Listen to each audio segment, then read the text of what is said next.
Ladies and gentlemen, hey, hi, how you doing? Welcome back to the channel. Thank you so much for stopping by.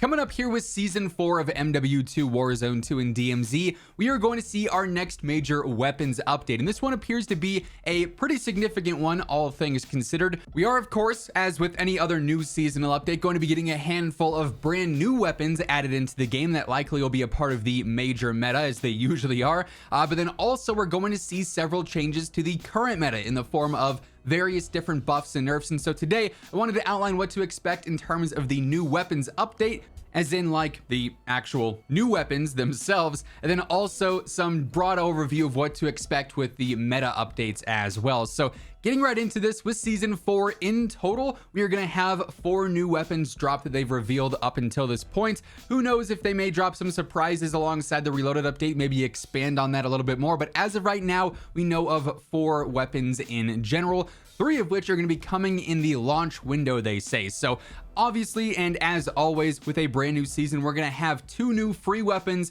available in the battle pass. The first one is going to be the Tempest Razorback, and this is going to be a brand new assault rifle. And while yes, this is named the Razorback, don't get too confused here right away. This is not the Razorback that we had back in what was it, Black Ops 3, Black Ops 4, one of those two. It's not that Razorback. This is a brand new variant of the Razorback, and here's the description that Call of Duty gives for it.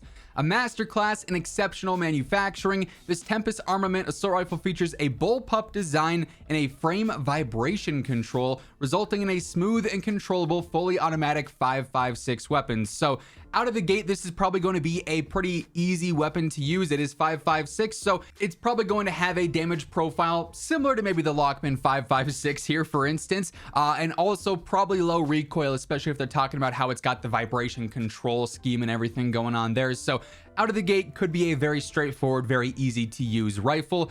If that is the case, I imagine it's going to be not as heavy hitting as something like the Kastov 7.62, for instance, but could still have like a very good TTK just because of factoring in accuracy.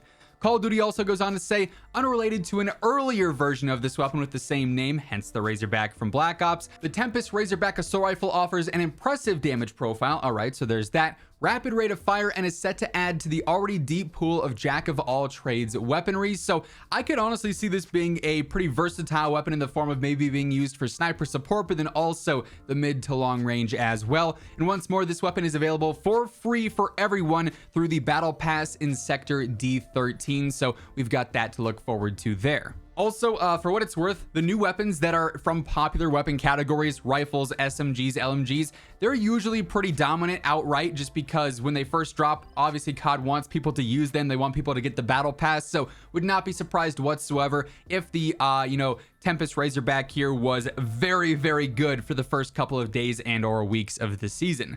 Moving on though, we then get our second new weapon, quote unquote new weapon in this case, in the form of the ISO 45 SMG. And if that sounds familiar, you're onto something there. We had this back in MW 2019, but yes, we are getting a new rifle and a new SMG in the battle pass here to start the season. Again, both of these weapons are going to be free for everyone. The ISO 45 will be available in sector D19.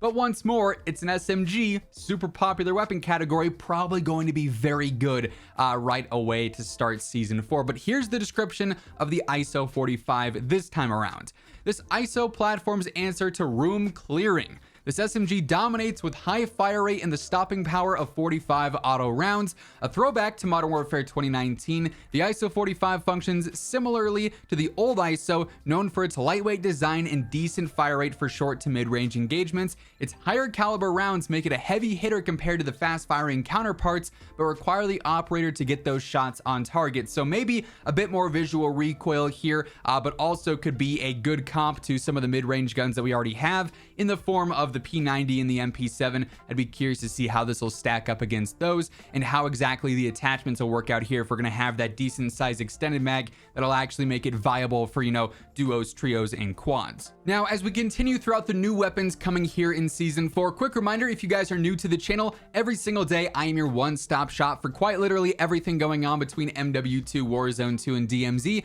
So if you want to stay up to date, feel free to hit that subscribe button, turn on those post notifications, and join us ultimately on the road to to 1 million subs. And if you guys enjoy this video, let me know by dropping a like on it as well. And quick announcement, right now we are in the pre-order period for the newest Gamer Advantage frames, the Spectres. These are essentially aviator themed frames that come with a detachable sun clip as well, so indoor and outdoor use here. You can use it if you're working, doing school, playing games, or if you're heading out and about as well. If you pre-order them right now, you get an automatic 20% off your entire order, but you can actually stack code Immortal on top of that 20% to get a 30% discount on your order for the Spectres. So if you want to jump in and get those right away when they ship out in early July, check out the link down in the description below. Now, the third new weapon that's dropping in the launch window of Season 4 is called the Tonfa. I hope I'm pronouncing that right. And this is actually a melee weapon. But unlike the ISO 45 and the Razorback, this is not going to be available right away on day one. Instead, it's going to be available once we get to the Assault on Vondel final tier. This is going to be a brand new event for obviously the Vondel Resurgence map, and it's going to be a community-based event. Once we get to that last tier, this will be the ultimate reward for that. And this is the description that Call of Duty gives for the Tonfa melee.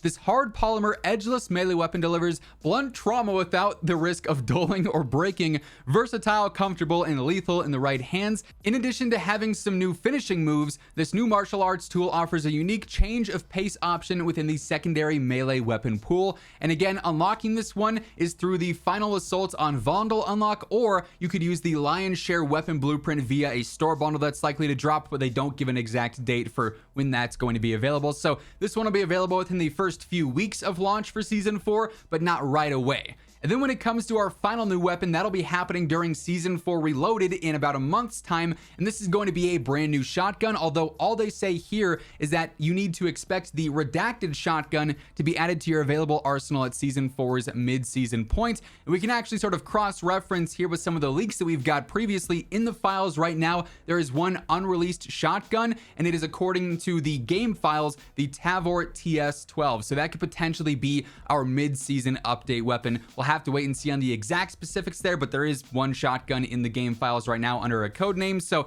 it's very possible that's what's being referenced there. Then, besides just the new weapons dropping here in Season 4, the overall weapons update here is also going to include several weapon buffs and nerfs. And while we don't have exact specifics on this, and we won't until the actual patch notes are out, and of course we'll be covering those right as they drop, it's pretty obvious that the meta in certain parts is certainly busted, particularly the mid to long range meta in the form of the Cronin Squall. Yeah, it got a nerf a couple of days back, and it really balanced it out in multiplayer and honestly made it kind of useless in multiplayer. But in Warzone, the Cronin Squall is still the absolute #1 meta option right now. The thing is still ridiculous in fully auto or semi-auto, so I expect yet another nerf to the Cronin Squall to happen with Season 4, and hopefully this one will be enough.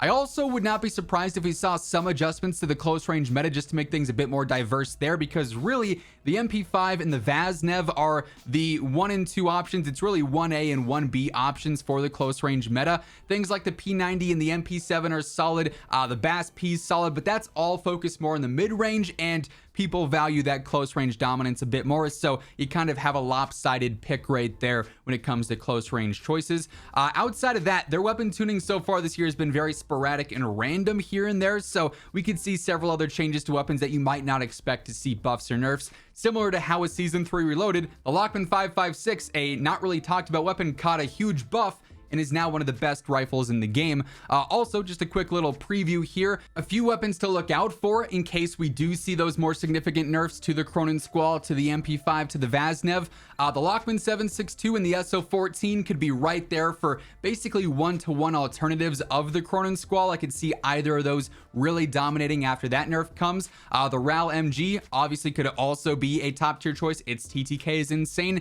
And then close range, I wouldn't be surprised if we saw more of an uptick with the Chimera and the 74U, because each of those can actually outgun SMGs, and they've got more mid-range dominance too. So wouldn't be surprised if we saw those start to be seen more in the overall close to mid-range meta. But we are going to see a general meta shakeup here, and again, once the patch notes drop, we'll have all the details on that, and I'll be covering that stuff right away when it happens. So stick it here for that, alongside all other things going on in the world of Call of Duty, by hitting that subscribe button. And if you enjoyed the video, let me know by dropping a like on it as well, as it does really help grow the channel. But once again, thank you so much for tuning in, and until next time, take it easy, have an awesome rest of your day, and I'll catch you guys later. Peace out.